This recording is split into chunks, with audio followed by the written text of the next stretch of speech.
Ay, qué bueno. Esa camisa que vos andás es la de Robert Johnson, Robert Johnson. The Devil Went Down to Georgia. cuando se encontró al diablo y le dijo, yo le doy mi alma y usted me permite ser un buen guitarrista. Qué leyenda, ¿ah? Sí, sí, sí, sí. En Netflix está el documental, es super tuanis. Sí, en Netflix está el documental, hay varios, hay varios. Es un momento de la historia muy fuerte, Jorge, porque digamos, la esclavitud en ese momento, o sea, es que uno no la puede ni entender en este momento. Y ellos lo que tenían, lo que les permitían a los que trabajaban en los campos de algodón era ese momentito del sábado en la noche donde ellos podían ir a bailar. eh, y bailaban al ritmo del blues. Ujú. ¿Verdad? En ese momento ahí no está Elvis Presley, ahí no sucedió nada con el rock and roll todavía. De hecho, en la película Elvis Presley, esta última, eh, se ve como que él ahí es donde, o sea, como que él se colaba a lugares donde estaban tocando blues o gospel, y él siendo un niño de, pues, sí de Tennessee, pero de un niño blanco, él siente como, o sea, como que hay algo en esa Ajá. música y sí, él llega a cantar varias canciones de blues, a hacerlas a su propio estilo. Hay mucha gente que siente, bueno, usando términos actuales, le llamarían apropiación cultural, ¿verdad? Yo, bueno, honestamente, en esa discusión no tengo mucho que decir, pero eh, la historia de Robert Johnson y a mí hay algo que me fascina del blues. Hay, hay dos ritmos musicales que a mí realmente son como que yo los escucho por cuestiones emocionales, que Ujú. son el blues y el country. Mm. El blues porque siento que ellos cantan mucho sobre la sensación de casi de aceptar, ¿me entendés? O sea, las cosas van a estar mal, van a terminar mal, entonces tenés que ver cómo le encontrás algo porque, ¿verdad? O sea, ellos sabían que ellos Ujú. no iban a dejar de ser ciudadanos de segunda clase en ese momento en el sur de los Estados Unidos. Y por otro lado, el country me encanta. En las letras está muy presente esta sensación de eh, la vida adulta no es de soñar, es de entrarle a lo que es. Wow. O sea, lo que usted quiere que pase, que no lo distraiga de lo que le es muy zen, que no lo distraiga de lo que le está pasando. Entonces, digamos, si vos lees letras de country, alguien diría, es que pasan hablando de guaro. Claro, pero tenés que entender el contexto. O sea, para muchas de estas personas que están tratando de contar historias de otras personas que trabajaron digamos, en fábricas o en negocios donde les pagaban lo mínimo por hora, el momento que ellos tenían para sentir algún grado de satisfacción eran las 3 birras de la noche del viernes. Sí. Yo no lo estoy ni justificando, No, ni no. creo que... No, nada, nada. Estoy contando lo Es el que contexto. es el contexto. Entonces, Ujú. esos dos ritmos, porque a mí me gusta bastante la música, digamos, que tiene grados como de complejidad, ¿verdad? Y alguien diría, en el country eso no está presente. No es necesario. No es necesario, ¿por qué? Porque esa música no está pensada para que vos digas, wow, oiga ese bajista. No, oiga esa historia. Mm. Oiga esa historia, la historia. O sea, la música claramente en el country está un paso para atrás de lo que te están relatando. O sea, ellos mismos dicen, Ah. son muy buenos storytellers en el sentido de que están contando lo que es ser un norteamericano que probablemente no va a llegar a estudiar universitariamente, nunca va a ser jefe de nadie, va a ser un empleado hasta el día que se jubile. Bueno, muchos también muy dentro del universo de lo que sería ese cristianismo, ¿verdad? Como, hasta yo diría un poco fundamentalista, ¿verdad? Como ese cristianismo como, sí, no sé cómo decirlo, pero tal vez me parece a mí como demasiado juzgador, no sé si será el término, pero Ujú. bueno, el punto al que quiero llegar es, a mí me gusta escuchar country porque me gusta escuchar esas historias. O sea, hay un lado mío que conecta ahí. Alguien diría, ¿usted ha vivido algo? Pero ni cerca. O sea, ni cerca. Mi vida es lo opuesto a eso. Pero sí me lleva, o sea, me hace sentir algo como de desolación, que es una emoción que me gusta experimentar a través de la música. Qué interesante. Hay varias cosas que se me vienen a la mente. Una de ellas es que siempre me ha fascinado, o no siempre, digamos, últimamente le he puesto atención a que una de las cosas que nos caracteriza y nos separa del resto de especies es que tenemos la capacidad de conectar a través de la música. Oh, sí. No solamente creando música, sino sintiendo la música. Oh, sí. Y eso es algo que la verdad que sería muy chiva explorar. Lo otro es que a mí también me encanta experimentar la música y conectar con emociones que normalmente no estaría conectando y normalmente son emociones oscuras. Sí. La música que escucho muchas veces él me dice, ay, música de tristito. Y yo no me siento una persona triste, para nada. Gracias. Y lo que pasa es que me gusta experimentar a través de esos ritmos, de la voz del cantante o la cantante. Y poco, eso sí te voy a contar algo, poca atención le pongo a la letra. Ah, Yo ok. escucho la melodía de la voz como un instrumento más Ok. y hago caso omiso Ok. del lenguaje. Ok. Ok. Eso es normalmente. Algunas sí, empiezo a entender y yo, wow, esta letra está interesante, está fuerte o algo así. Sí. Pero en la mayoría, te podría decir el 90% de las veces, escucho la música como un todo, pero para sentir. Ok. Sí, me pasa muy parecido a vos. De hecho, por ejemplo, creo que ya lo habíamos mencionado, digamos, mi gran género de toda mi historia siempre fue el heavy metal. Eh, y no me siento, digamos, yo no represento paradigmáticamente lo que ese ritmo persiguen. No soy una persona violenta, no soy una persona, pues claro, tendré mis agresividades por ahí, pero lo que digo es, sigo pensando que el heavy metal causó ese impacto en mí a partir de mi adolescencia, precisamente porque no sabía sentir eso si no era a través del heavy metal. Pero notas que interesante. Es más, yo me atrevo a decir que eso es solamente un estereotipo que no se traduce a la realidad. Cuando digo eso, me refiero a que, una persona que escucha música pesada, rock o heavy metal, es una persona agresiva. Ese es el estereotipo. Eso no se traduce a la realidad. Sí. Más bien, ese tipo de música le ayuda a muchos adolescentes y a personas a canalizar energías que no podrían canalizar de otra manera porque no tienen los recursos. Sí. Y bueno, voy a dejarme de tarea. Me acuerdo que lo leí en algún lado, eh, que sí hay estudios al Sí, sí respecto. hay. Ujú. Sí hay, sí hay. Yo he leído un par. Pues, digamos, uno sabrá qué tanto valor le da porque no es algo que se haya replicado demasiado. De hecho, en este documental yo he visto un buen número de los episodios, se llama Metal Evolution. Ujú. Él visita en un par de episodios a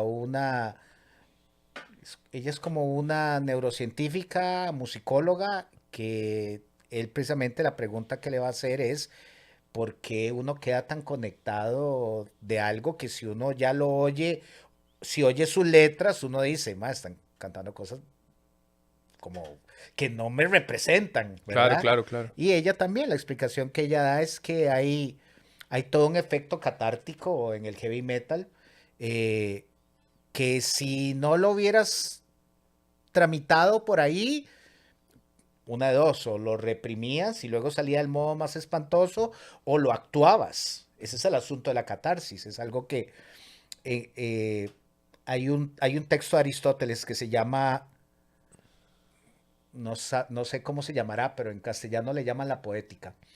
Y él explica por qué a los ciudadanos griegos les interesa tanto ir al teatro.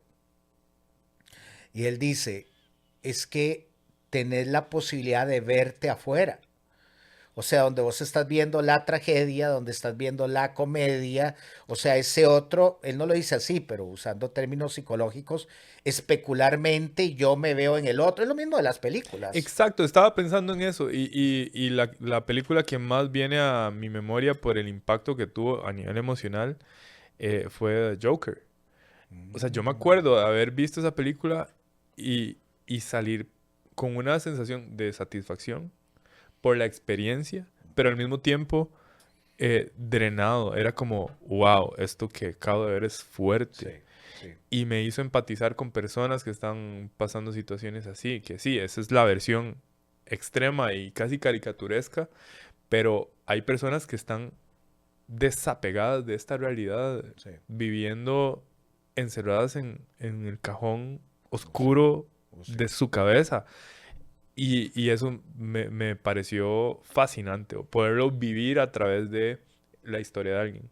Sí, esa película para mí es realmente difícil, tomando en cuenta que yo no soy, digamos, nada más soy un neófito en cosas cinematográficas, no es como que yo sepa técnicamente nada, pero creo que es de las películas que yo he visto en mi vida que me es más difícil encontrar lo que yo consideraría, digamos, defectos, ya sea defectos a nivel de diálogo, no quiero decirlo a nivel de experiencia cinematográfica, porque ya eso se requiere todo un ojo técnico que tiene que ver Claro. con tomas y todo, yo ahí obviamente no tengo nada que decir, pero a nivel de cómo te cuentan la historia y de cómo te permiten verte desde dentro. Y bueno, y si estudiaste psicología y la mamá y que le llama Happy, entonces de ahí uno empieza a decir Sí. como, ok, esto suena puro a las películas que nos ponían a ver en la facultad como para hacer análisis psicopatológicos. Pero más allá de eso, yo le decía a mi esposa me acompañó a verla. Yo no soy fan de los cómics, o sea, honestamente yo no iba porque él sea un persona, o sea, ni me leí un cómic de The Joker, pues Ujú. a ¿Viste las de Nolan? vi las de Tim Burton ¿Ok? y luego salió Val Kilmer y no lo amé y luego salió George Clooney y yo dije esto está un Terrible. poco raro y luego cuando las empezó a hacer, ¿cómo se llama este muchacho? Christopher Nolan. Pero el que hace Batman. Ah, Christian Bale. Sí, creo que vi una parte en el que el Joker es Ledger. Ajá. Y si vos me decís, ¿cómo tengo esa película? Ni siquiera me acuerdo. O sea, ya no tengo como esa conexión con ese tipo de historias. Pero yo empecé a leer reviews sobre a Joker y entonces, bueno, yo le dije a mi esposa, vamos a verle y cuando salimos, yo no me acuerdo si ella me lo dijo, yo se lo dije a ella, pero yo le dije, ok, cuando vos has sufrido de bullying, ok, cuando no es una cosa que te pasó 10 minutos, sino que es una cosa que te pasó un año o años, donde vos ves la escena donde él está descargando el magazine a alguien, usted puede entender esa escena y decir, Ujú, sí, ujú. sí, sí, sí, o sea, o sea, Yo digo, nunca empatizo. pensé fácticamente en No, no, no. eso, Pero estuvo. pero en esa Entretuviste escena esa yo idea. estoy Sí, con sí. él, yo Sí, no estoy total, con los total. más, yo estoy como descárguele todo, Ajá. ¿verdad? Entonces yo le decía a mi esposa, esa escena para mí fue como del orden, como un clímax, como sí, finalmente ganó al que están bulleando, por lo menos en unos minutos, Claro. ¿verdad? Entonces sí, a mí la película me tocó desde muchos puntos y tengo, y pues claro, una gran expectación por ver la segunda. Il y yo ya reservamos día separado en la agenda y todo para ir a ver la Sí, 2 de fijo. es el otro mes. Sí, ya, o sea, en 15 días, Ah, 22 ok. días. Sí, sí, sí. Estamos hablando de... Sí, más o menos nosotros separamos el 4 de octubre porque se estrena el 2. Ok. Entonces el 4 de octubre vamos a ir a Que ver. debe ser sábado, porque siempre los estrenos son jueves. Debe caer jueves 2 de octubre. Ah, sí. Todos los estrenos cinematográficos, a menos Son en Costa jueves, Rica, ¿verdad? siempre son jueves. Sí. Entonces debe ser 3. Ok, Y ok, nosotros vamos el viernes. ok, ok. Pero sí, sí, es Pues una sí. película que a mí realmente puedo decirlo, me conmovió. Realmente me Exacto, conmovió. exacto. O sea, yo me sentí bastante conmovido. Y, y bueno, ahora que estamos hablando de experimentar emociones a través del arte y hemos caído, no me extraña, en emociones no tan agradables, Ujú. experimentar emociones oscuras a través del arte, también esto me hace pensar en lo importante de poder vivir toda la experiencia emocional en un ser humano. Porque eso también nos va a dar luz hacia, ok, ¿y qué es realmente felicidad? Mm, Ujú. Que es algo que mucha gente persigue. Y como mucho, cuando no nos cuestionamos, caemos en hábitos heredados persiguiendo algo que resulta inalcanzable. sí, sí, sí, Porque todo el mundo ha tenido la sensación de decir, cuando yo tenga tal cosa, voy a ser feliz. sí, Y cuando me den el ascenso, voy a ser feliz. claro. Cuando tenga el carro nuevo, voy a ser feliz. Y de repente lo tenés y, puta, ya. Que eso fue todo. ¿Y ahora qué sigue? Sí. Pagarlo por 8 años. Y Ajá, pagar el valor del carro como 3 veces, además. ajá. Y mientras tanto, buscar en dónde más meto la plata. Y entonces de ahí voy a estar viviendo para pagar esa deuda tras otra, tras Sí, otra. sí. Buscando satisfacer algo que es imposible de satisfacer. Sí, y como yo le digo a algunas personas que se intentan castigar mucho cuando tienen esos niveles, diríamos como de despertares, así como, puff, como, ok, porque yo estoy tomando una decisión económica que yo no le recomendaría a nadie tomar si Claro. me lo preguntasen. Yo lo que le digo a las personas es, no tenés por qué tratarte mal ni sentir que caíste en la trampa. La trampa es muy sofisticada. O sea, la trampa está diseñada para que usted no lo sienta como una trampa. Hay una serie de autores cuando, cuando el Partido Nacional Socialista empieza a tomar ahora sí control de Alemania y por ende de países circunvecinos como sería Austria, eh, la gran mayoría de los psicoanalistas que estudiaban con Freud eran de origen judío.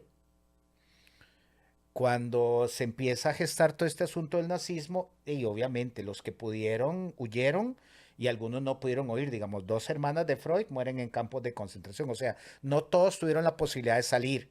Y hubo un grupo de psicoanalistas que formaron lo que a la postre se va a llamar, y es un movimiento muy importante, la escuela de Frankfurt. Irónicamente no estaba en Frankfurt, o sea, o no termina en Frankfurt, al final termina siendo en una ciudad de los Estados Unidos que son los que los permiten llegar. Y el pensamiento crítico, que es como lo que ellos proponen, tiene que ver precisamente con... La empresa de ellos era bastante ambiciosa, muchos asegurarían que no lo logran. Ellos lo que pensaban es, ya tenemos las teorías de cómo funciona un individuo gracias a Freud, y ya tenemos las teorías de cómo funciona un conglomerado gracias a Marx. Unámoslas. Mm. Ellos andaban buscando como una teoría total, diríamos como una teoría totalmente integral, ¿verdad? Lo que sucede es que esos dos modos de ver la vida, Jorge, no son tan compatibles. Eh, no, de hecho, recuerdo un momento donde, no me acuerdo si Freud lo escribe o es una carta que le envía a alguien donde él, no lo voy a citar textual, pero él dice algo así como que a él realmente le parece una muy buena idea el socialismo si no fueran los humanos los que tienen que ejecutarlo. O sea, lo que dice como idea Sí, es es buenísima, imposible de pero ejecutar. el humano no está muy interesado en el bienestar de los otros, sobre todo si se da cuenta que va a tener que repartir parte de su bienestar con otros. Ajá. Entonces, Freud era bastante escéptico respecto a lo que hoy llamaríamos el socialismo. Y cuando uno estudia a Freud entiende de dónde viene eso. No era nada más como que quería ser controversial. Es que Freud, Freud es ese tipo de autores que veía en el ser humano de un bicho malo.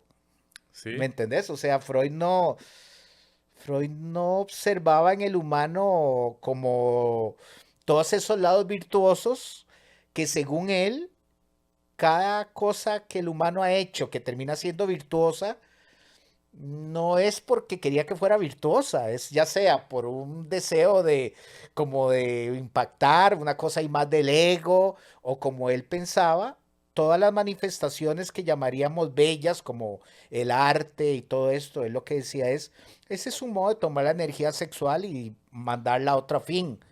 O sea, si usted no está satisfecho sexualmente, entonces pinte, o hágase religioso, o hágase político, pero para él esa energía no estaba diseñada para eso. Entonces, a lo largo de toda la obra de Freud, vos te encontrás a un autor que nunca observó en el ser humano a alguien que iba a poder como trascender eso más, sí, egoísta tal vez. Yo creo que si tuviéramos que decir, ok, como si fuera un trivia, Sigmund Freud ve al Homo sapiens, ¿cómo? Yo diría egoísta. Ajá. Es como lo que se me ocurre inicialmente, ¿verdad? Entonces, bueno, perdón.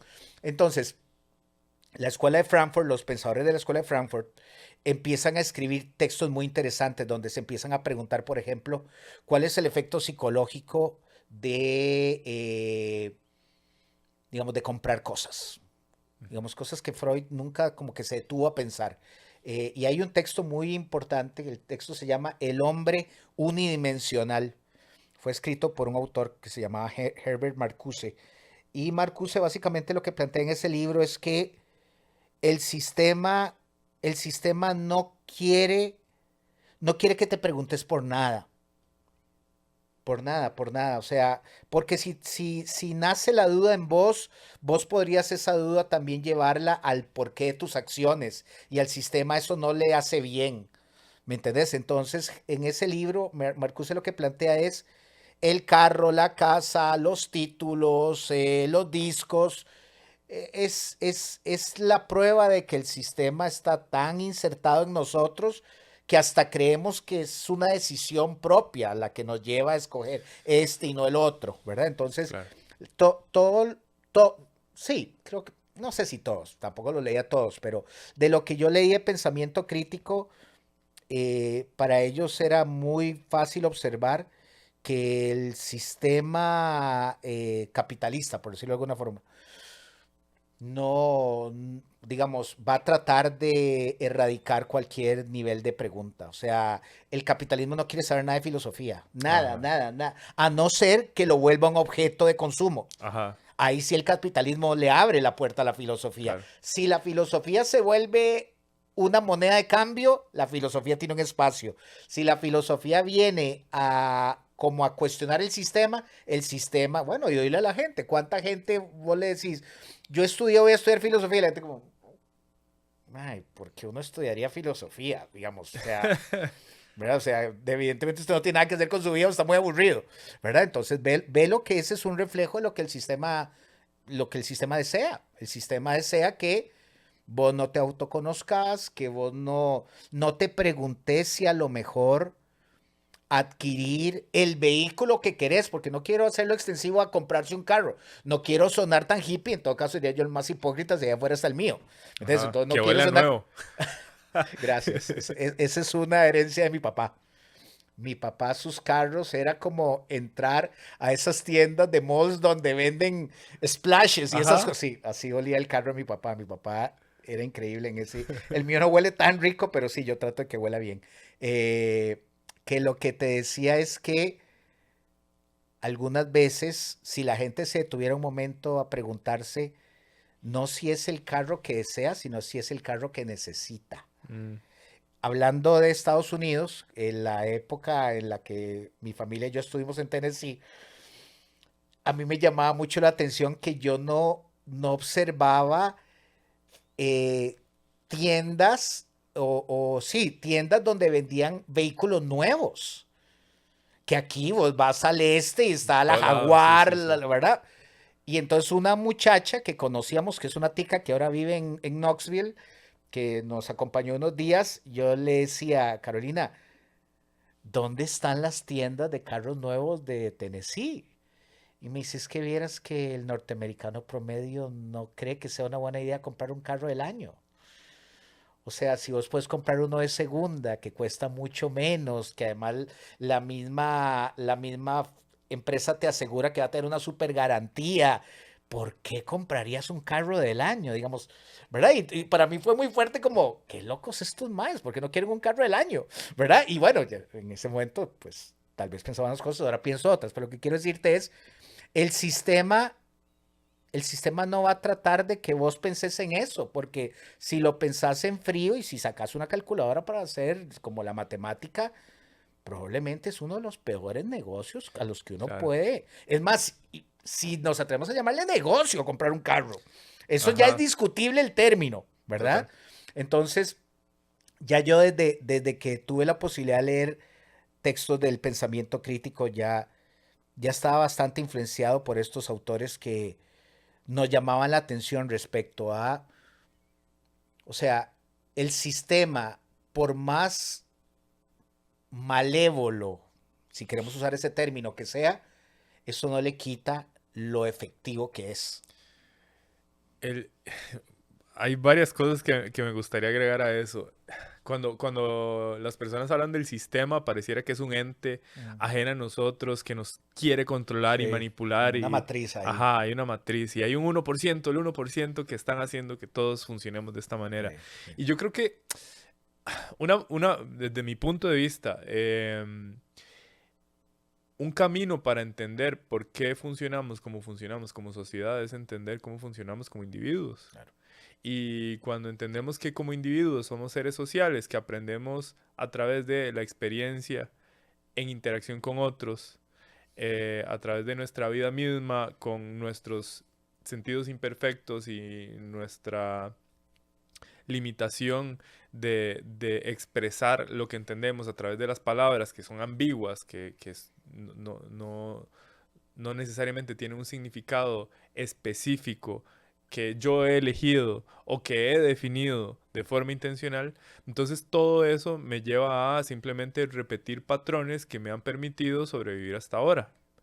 Y estos patrones algunas veces son funcionales y me acercan a vivir una vida digna y algunas veces me hacen tropezarme con una piedra 7 veces y sigo haciéndolo a pesar de que mi mente racional me dice, esto no tiene sentido, pero lo sigo haciendo. Sí.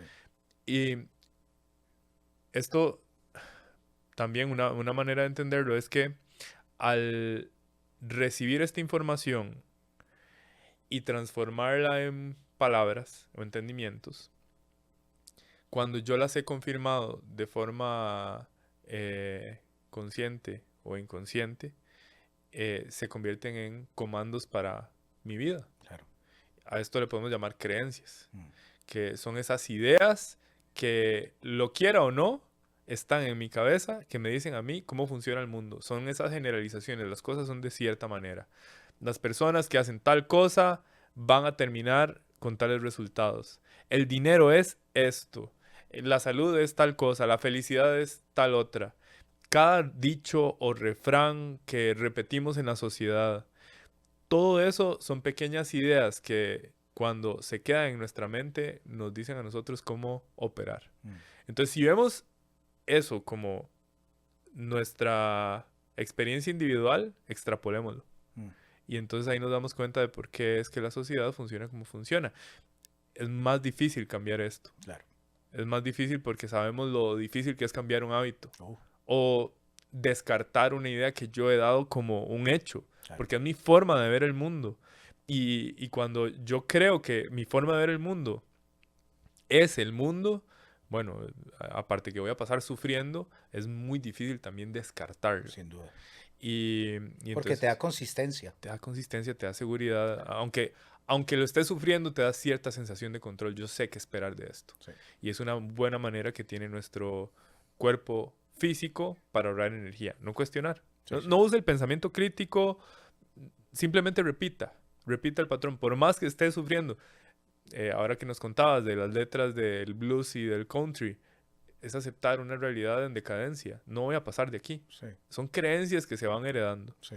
Y, y esto provoca que en un sistema que no solamente nos ha permitido sobrevivir, sino tener la sociedad que tenemos hoy, eh, que bajo los parámetros en los que estamos hoy, utilizamos criterios que nos hacen saber que hemos progresado, Mm. entonces es muy difícil llegar y cambiar ese sistema. Sí, sí. Pero de nuevo, el sistema no es algo que nos controla, es lo que nosotros hemos creado para estar en donde estamos, sin intención alguna. O sea, es simplemente porque hemos logrado reproducirnos, que los genes se preserven, seguimos aquí, eh, y, y ahí vamos. Ahora, Nada más quería ajá, agregar algo ahí. eh, Al menos en el momento de la historia en el que yo estudié psicología, era casi, yo me atrevería a decir, necesario, sí, o indispensable. Yo no sé si sigue siéndolo, pero a finales del siglo XX, eh, al menos en nuestro país, había como un deseo de que también te adentraras un poquito en la psicología social, ¿ok? Eh, la psicología social, me atrevería a decir que a nivel de marco teórico está muy basada sobre las teorías sociales, ¿ok? Eh, y entonces, bueno, aunque la universidad en la que yo estudié tenía un claro énfasis en el psicoanálisis, finalmente lo que estás estudiando es psicología, no psicoanálisis. Entonces, cuando digo tuve que, se oye como porque no lo habrías hecho, ya no sé, pero el punto era que era parte de la malla curricular, entonces los llevé. Llevé algunos cursos de psicología social y hubo un autor muy importante para lo que sería la teoría sociológica, que se llamaba Antonio Gramsci, un italiano. Su historia termina fatal porque el tipo mata a su esposa y se suicida. madre, Mata a su esposa, lo encarcelan y creo que en la cárcel se quita la vida. Pero lo que sí recuerdo es que él como que un día, de, diríamos en psicopatológico, tiene como una especie de brote psicótico y mató a la esposa. Pero bueno, no es eso lo que él hizo que lo hace tan importante. Entonces, bueno, él tiene toda una serie de teorías respecto a cómo entender eso que vos acabas de explicar. Gramsci diría, no tenés por qué estar de acuerdo con él, y yo no estoy tan seguro si yo estoy de acuerdo con él, eh, que en realidad el sistema es lo que él llamaba una superestructura. ¿En qué sentido? Que aunque pensemos que el sistema termina siendo la suma de todas las decisiones o de todas las ideas que los individuos, digamos, gestamos, él pensaba y tenía libros al respecto que yo no leí, aclaro que yo no leí, él lo que planteaba es un poco con la idea del Matrix, que en realidad es, o sea, la superestructura nos precede. O sea que lo que Jorge termina concluyendo no viene de Jorge. Viene del exterior y Jorge lo metaboliza y luego él lo siente propio y lo reproduce.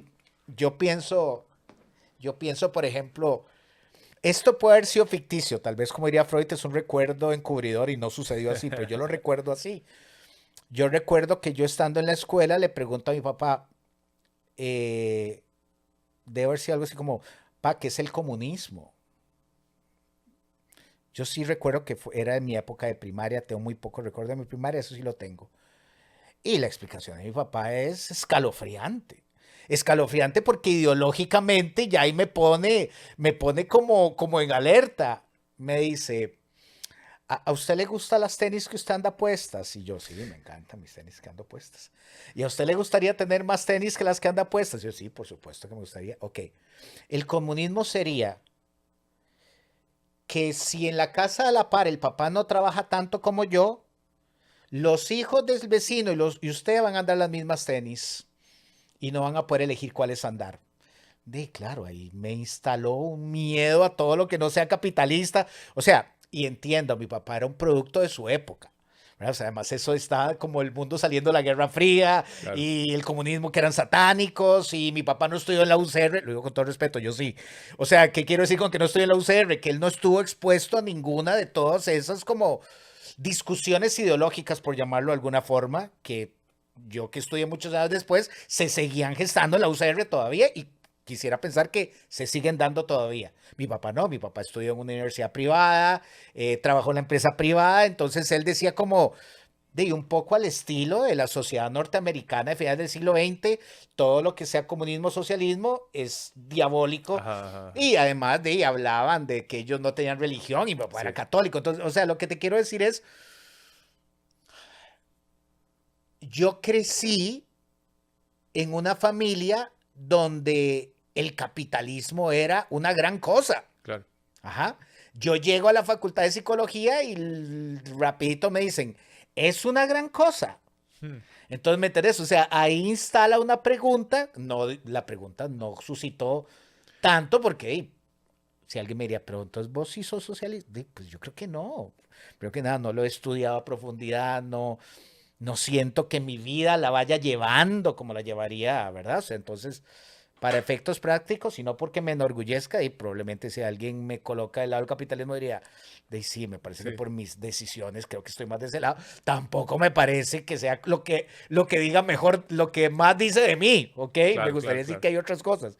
Pero bueno, el punto al que quiero llegar es que Gramsci no pensaba que el sistema sea la suma de las voluntades humanas.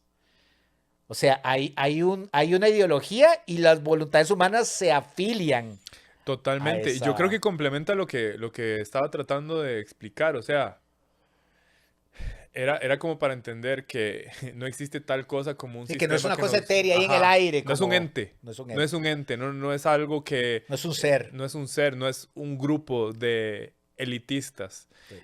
Sino, sí, es el reflejo de nosotros. Pero nosotros estamos siendo... Es un feedback loop. Nosotros estamos siendo alimentados por todo lo que el sistema, todo lo que nosotros hemos provocado en el sistema hace que las próximas generaciones entren dentro del sistema inevitablemente. Y nosotros somos producto de ese Exacto, sistema. exacto, exacto. Ahora, ¿qué podemos hacer al respecto? Bueno, no demasiado. No mucho. Pensar. Ajá, eso Pensar. sí. Y pensar, ya lo hemos hablado en otros episodios, es reflexionar, es cuestionarnos, es cambiar significados, es construir nuevas formas de ver las cosas, es evitar dar por un hecho lo que hemos creído hasta ahora. Mm. Y tener escepticismo y compartir con otros y debatir. Em, y entonces esto nos puede permitir también eh, liberarnos de la ilusión de que perseguir eh, lo que está afuera, perseguir hedónicamente algo más, nos va a traer felicidad. Sí. Ahora, ¿qué es felicidad? No sé, cada quien va a tener que resolverlo. Pero definitivamente no es algo que muchos persiguen y es algo que no van a obtener con las nuevas posesiones, con Bueno, el siguiente objeto más brillante. sí, yo creo que todos lo estamos persiguiendo más o menos conscientemente. Hace unos días yo publicaba en alguna de mis redes sociales una frase de Xuan Tzu, que es su, digamos, dentro del universo del taoísmo sería el segundo personaje más importante debajo de Lao Tse, que es el que escribió el Tao Te Ching.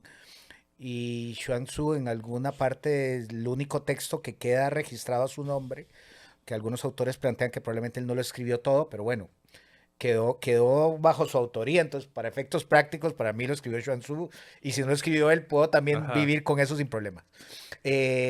Xuan Tzu en alguna parte del libro dice, la felicidad es lo que obtenés cuando dejas de perseguir la felicidad. Ujú, Ahí está. ujú. O sea, cuando usted deja de ir como el, esto lo digo sin ánimo de ofender a nadie porque además estoy hablando de mí. Cuando uno deja de ser ese animal al que le pusieron un palito y una Sí, sí, sí, sí, zanahoria y yo sí. voy haciéndole así a la zanahoria y voy caminando, él dice, cuando usted se quita esa zanahoria, y esa es la felicidad. Claro. Ya deja de andar como buscando, ¿verdad? Porque además pensalo, sospechosamente la felicidad siempre está en el futuro, Lo cual es irónico. Sí, total. ¿verdad? ¿Para vos qué es felicidad? Mm,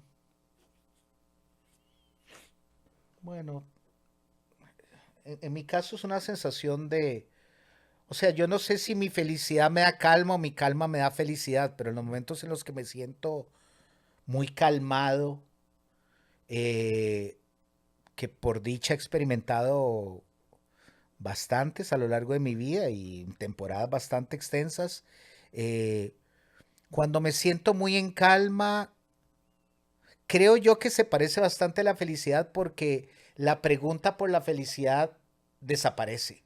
Entonces creo que es por ahí por donde le llego. O sea, cuando me siento muy tranquilo, preguntarme qué es la felicidad es irrelevante, pero creo que es porque esos estados, si no son sinónimos, habrá alguna relación entre ellos. Y siento que he sido muy feliz en muchos momentos de mi vida y me han sucedido cosas que puedo registrar y si leo qué dice la gente que es felicidad, yo digo, sí, en efecto.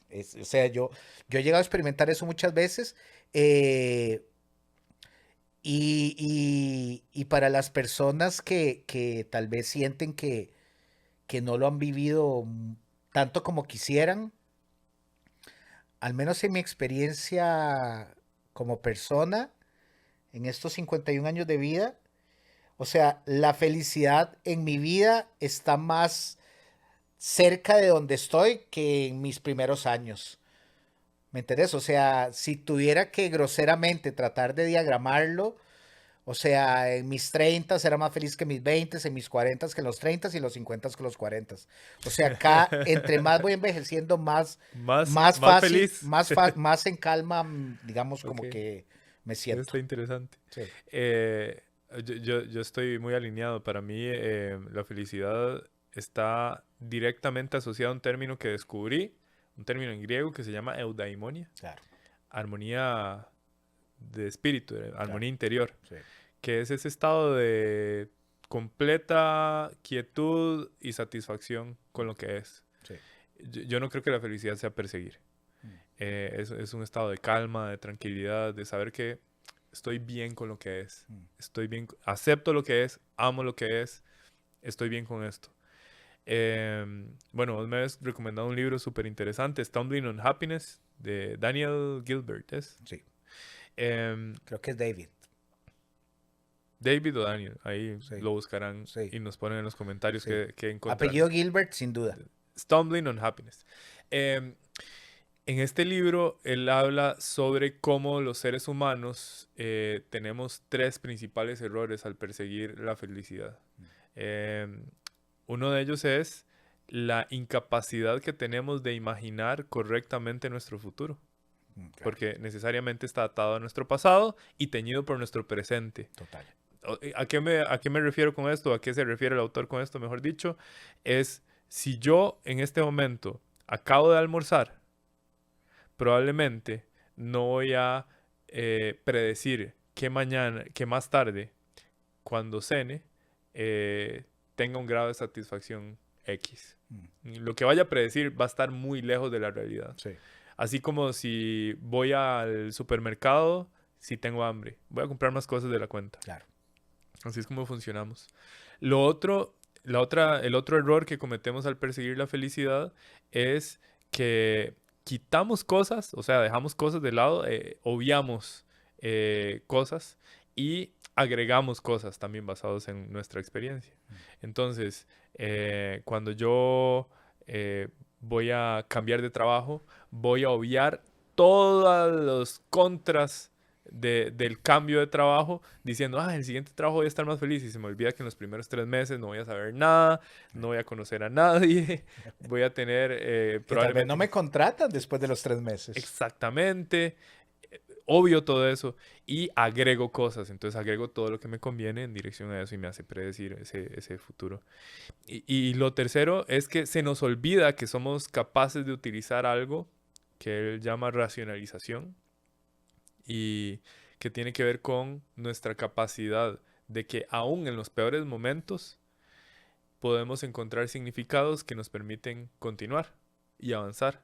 Él utiliza un término que hace mucho tiempo había conocido y no sabía que era de él, el, el, el sistema inmunopsicológico. Ah, no, no lo Que recordaba. sí, es bien chiva, es esa capacidad que tenemos los seres humanos de encender algo en nuestra mente que ante la adversidad nos permite resignificar Mm, y continuar. mm, Entonces se nos olvida todo eso y entonces evitamos asumir más riesgos de la cuenta por estar más felices aquí que si hiciéramos tal cosa. mm, Todo por ese sesgo que no nos permite darnos cuenta de que no somos tan buenos prediciendo y sin embargo así funcionamos. Sí. Y eso me hace recordar una frase de Séneca que dice que los animales salvajes, cuando tienen un peligro, huyen y listo, siguen lo suyo. Los seres humanos, al contrario, somos capaces de traer prematuramente un temor o estarlo recordando y abrumándonos con lo que ya pasó. Y él decía, nadie asocia la infelicidad al momento presente. Ah, qué bueno. Entonces, todo lo que quiero decir con esto es que, de acuerdo al autor, eh, nuestro problema es no darnos cuenta que cuando predecimos algo sobre la felicidad, o sea, primero la estamos colocando al futuro, no estamos asumiendo el hecho de que lo estamos haciendo limitados. Mm. No lo estamos haciendo con claridad y necesariamente estamos cometiendo muchos errores al basarnos en los recursos que tenemos hasta ahora para algo que no ha sucedido. Y sí, la clave está en encontrar ese estado de paz, de quietud, de satisfacción con lo que es en el día a día. Y eso me hace pensar en qué cosas haces vos para fomentar ese estado de calma del que nos hablaste. Bueno, eh, es una pregunta complicada, Jorge, porque en realidad, dependiendo de donde me veas viviendo, Ujú. podría parecer que estoy siguiendo como un plan como muy esquemático, ¿verdad? ¿Puedo Y hacer una aclaración a la pregunta? No necesariamente tiene que ser una estructura o una fórmula que vos decís, esto lo hago todos los días para poder sí, lograrlo. Pero desde tu punto de vista, ¿cuál ha sido tu clave para encontrar esa calma? bueno, creo que la filosofía me ha ayudado muchísimo, muchísimo. La filosofía, previo a la filosofía, haber hecho mi proceso psicoanalítico, eh, sería yo muy injusto si no le doy un alto valor al nivel de estabilidad del que provengo familiarmente. Eh, Creo que soy relativamente bueno, digamos, como midiendo qué puede o no favorecerme, ¿verdad? Eso que mi esposa llama tener un buen ángel. Eh, y sobre todo, pero eso sería injusto, sigo que me ha acompañado toda la vida, pues es una idea de relativamente poca data. Eh, y también entender que lo que yo ande buscando tal vez no se va a dar. Mm, O sea, yo ahora que te estaba escuchando, por alguna razón me recordé a mis 18 años, que es cuando yo entré a la universidad. Yo iba a entrar a los 17, pero reprobé un año, entonces entré a los 18. Lo único que yo quería ser de adulto, porque a los 18 no me sentía como un adulto, era ser papá. Yo a los 18 años no quería estudiar psicología. No era que no quería, no pensaba en estudiar psicología. No pensaba en casarme, no pensaba en tener una casa, no pensaba... O sea, nada más quería ser papá, wow. básicamente. Era como la idea que siempre estuvo muy presente en mí, ¿ok? Entonces, mi vida me ha demostrado que no necesitas un guión demasiado sofisticado para encontrar esa calma. Y cuidado si más bien la calma surge de no acartonar un poco tu vida, sino dejar que se vaya moviendo, Total. ¿verdad? Porque de pronto, bueno, y la calma de estar casado con mi esposa, claro, sin duda, o sea, ¿cómo no voy a mencionar algo así? Pero como lo he dicho en otros episodios, o sea, digamos, el que Giselle y yo estemos juntos es bastante, o fue bastante azaroso en muchos momentos. Entonces, como que alguien dijera, tu calma nace en parte de tu matrimonio. Sí, pero yo no andaba buscando la calma ahí, no andaba ni buscando el matrimonio. ¿Me entendés? Entonces, lo que quiero decirte es, la, digamos, la calma que siento en este momento es la tranquilidad de que lo que he hecho en estos años, digamos, creo que algunas cosas tienen algún valor y he podido, digamos, ayudarle a algunas personas a estar mejor. Ujú. Y eso me ayuda también a cuidar el que yo tengo que estar bien para poder acompañarlos, ¿me entendés? Eh, pero no tengo como, o sea, yo no hago nada en particular, ¿me entendés? O sea, porque digo, lo de la meditación es algo de hace 10 años para acá y tampoco es que he meditado los 10 años, no, mentira, sería yo muy mentiroso. Eh, entonces, no sé de dónde viene. Y bueno, hace 22 días me inventé un concepto, Jorge. Me Ajá. inventé un concepto que no he desarrollado y probablemente ni siquiera tiene sentido desarrollarlo. Pero salió así como de pronto y dije, "Ah, esta es una idea vacilona".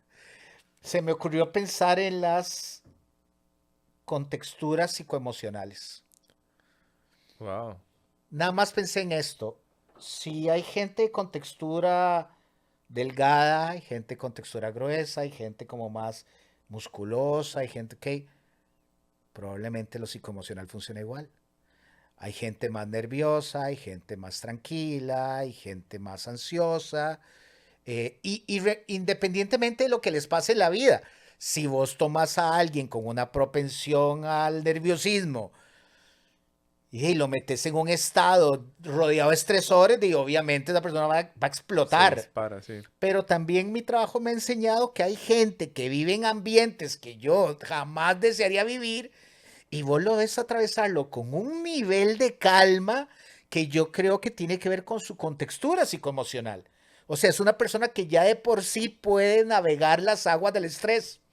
Yo creo que mi contextura emocional es bastante, o sea, no diría que es calmada, sino que busca mucho eso. O sea, es como una tarea para mí Claro, estar claro. tranquilo, Sí. ¿verdad? Entonces creo que es un poco favorecido, pero insisto, puede que no tenga ningún sentido de las contexturas psicoemocionales, nada más como que saltó en mi Ah, mente. está muy interesante como metáfora también. Creo que no da mucho más que para eso, porque tampoco sabría ni qué más decir, pero yo sí, digamos, cuando yo estoy entrevistando a alguien, la primera vez que me visita al consultorio, para mí es muy importante que esa persona me explique si se considera históricamente nerviosa.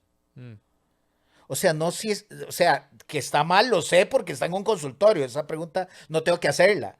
La pregunta es si cree que históricamente ha estado claro, mal. claro, claro. Un poco de bagaje para entender Claro. cómo. Y Ujú. vos ves que hay personas que te dicen, no, digo, yo me he sentido ansioso antes de que la palabra ansiedad se usase. ¿Verdad? Entonces ahí es donde te das cuenta, usando el argot de nuestros abuelitos, que estamos en presencia de alguien como ellos llamaban nerviosos. Sí, Y las personas nerviosas van a tener que hacer un esfuerzo mucho mayor porque el entorno no les va a ayudar a salir de ese estado, porque el entorno, para mí, más bien lo que promueve es el ruido, sí, sí, sí. ¿verdad? Entonces ahí es donde me parece que meditar les hace bien, hacer actividad física, cuidar mucho su entorno, ¿verdad? Como emocional, la gente que les rodea. eh, pero sí, yo creo que si vos le preguntaras a mi mamá o le preguntaras a mis tíos o incluso a exnovias o gente que me ha conocido a lo largo de la historia, creo que dirían, sí, Alan es un mae que me parece que es un mae calmado. Entonces, yo no me voy a atribuir un hacer en algo que creo que de alguna Se te forma, da. sí, creo que tiene que ver con Ajá. cómo yo ando por el mundo. No Total. entiendo, no entiendo muy bien por qué tendría que estresarme por algo que ya de por sí lo es. Wow.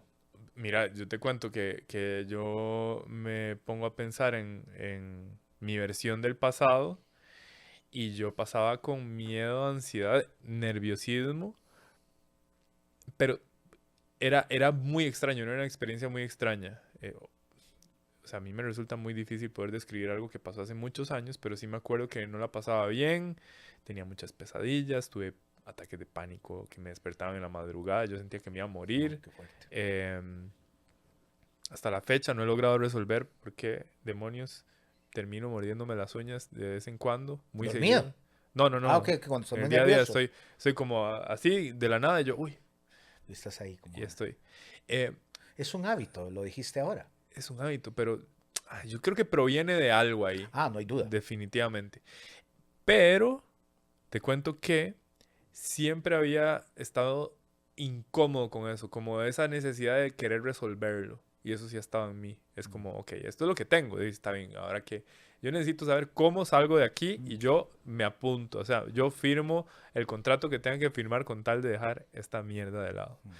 Y bueno, estuve en procesos de psicoanálisis, de psicoterapia y en su momento cuando empecé a leer sobre meditación y mindfulness y luego filosofía y zen y bueno, empecé a nutrirme y empecé a encontrar diferentes mecanismos hasta que, bueno, llegué a la filosofía estoica y ahí fue donde yo dije, ya, o sea, esto Llegué. tiene sentido para mí, esto es fácil para mí de entender y de aplicar y vamos en esta dirección y eso me dio muchísima paz. Oh, sí. Y de lo que me di cuenta es que estaba encontrando un marco de entendimiento sobre esta realidad que depositaba el control sobre mí. O sea, de alguna manera, y esto es metabólicamente súper eficiente, ya no tenía que estar haciendo predicciones sobre cosas externas. Mm, Ahora solamente tenía que dirigir mi atención hacia mi mundo interno. sí. Y a partir de ahí, hacer lo que estaba en mi poder por cambiar las cosas que podía cambiar y las que no aceptarlas. Y se me volvió súper sencillo y satisfactorio y gratificante. Era como un círculo virtuoso porque yo hacía cambios y encontraba cambios como resultado. Entonces, eso fue como muy poderoso en mi vida y vengo de un pasado, como te digo, en donde eso no existía, esa forma de Sí, eso no pensamiento no estaba ahí. existía y era más bien una neurosis total con respecto al mundo y esa sensación de qué dirán los demás de mí y el miedo al fracaso y si fallo al acercarme a tal persona y si cometo tal error, o sea, era muy eh, estresante Mm, y bueno, en fin, todo esto para decirte que bueno, eso fue un gran despertar, fue un parteaguas que llaman sí. y luego haber tomado la decisión en su momento de vivir la vida de una forma meditativa. ¿Y a qué me refiero con esto? No distraerme. O sea, si no lo amerita, si está en mi poder, poner atención a una sola cosa, eso es todo. Mm, Así de sencillo. En esta realidad en la que estamos viviendo hoy, en este mundo que estamos viviendo hoy, podría ser de las cosas más difíciles. sí. Pero esa decisión de estar presente, pase lo que pase en una conversación, en una sesión a huevo, Claro. cuando estoy leyendo, cuando estoy cocinando, cuando estoy lavando los platos, cuando estoy jugando con mi mascota, cuando estoy haciendo lo que sea que esté haciendo, es una sola cosa. Mm, Y eso fue un antes y un después. En la experiencia que vivimos los seres humanos de mente, cuerpo, debemos de recordar que vinimos a esta tierra con un cuerpo, mm, con ciertos genes que no controlamos, con ciertas tendencias que no controlamos, pero si tenemos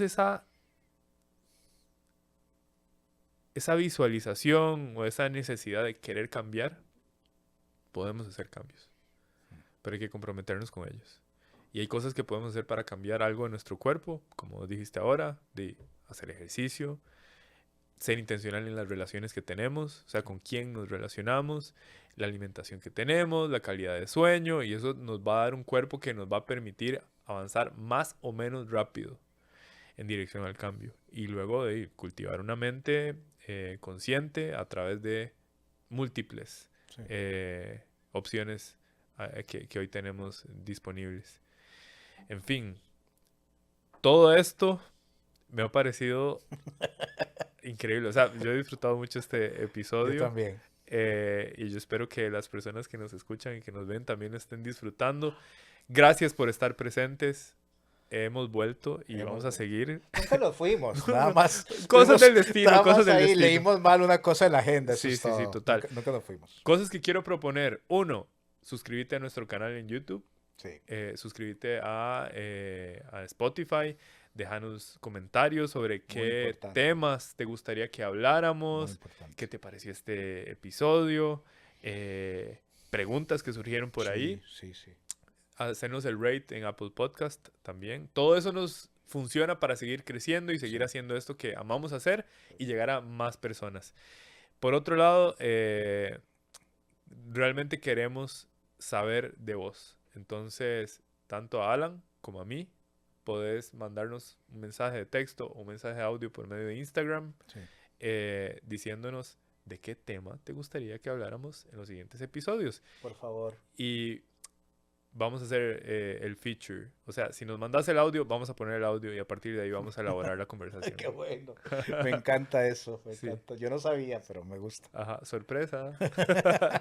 Pues bueno, espero que lo hayas disfrutado tanto como nosotros.